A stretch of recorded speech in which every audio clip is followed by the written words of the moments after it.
Well, governance is about the norms and rules and procedures and processes that we have as we run an institution. All companies have those in place.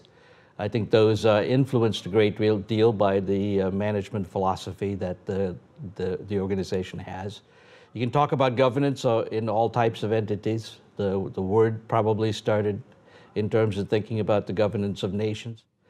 In those situations, the laws are better established. There's a lot of history. Some countries have constitutions, and so it's much harder for the leadership in those situations to make a lot of difference.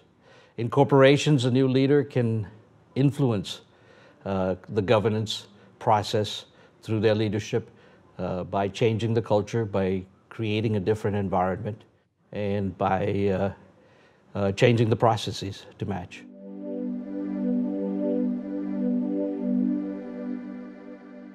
Well, that's a topic that's very important to me. Let me start by talking a little bit about what I think trust is. I think trust is a relational construct, so it's something that exists in relationships. It can exist in a relationship between two people, two groups, or between a person and a group. So the relational idea, I think, is very important for starters. I think trust is about taking risk. When you trust, you take a risk. There's no way to get around that. When you take a risk, you make yourself vulnerable, and that vulnerability happens by choice.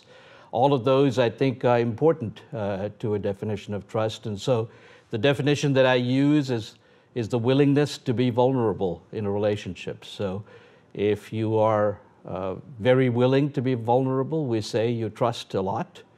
If you're slightly willing to be vulnerable, we say you trust a little, and if you're not willing to be vulnerable at all, you don't trust.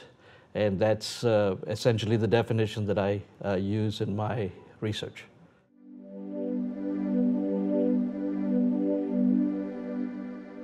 That's a very interesting question because, as I said before, there are processes and procedures that organizations have in terms of how they operate.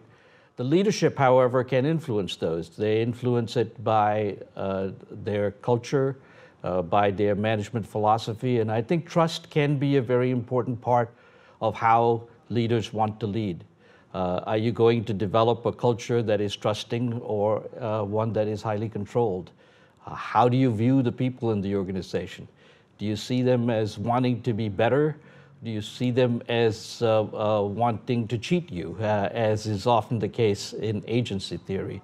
And in those situations, leaders will institute controls in organization, which is not a very good environment to breed trust. So I see trust as the overarching management philosophy that influences governance in organizations.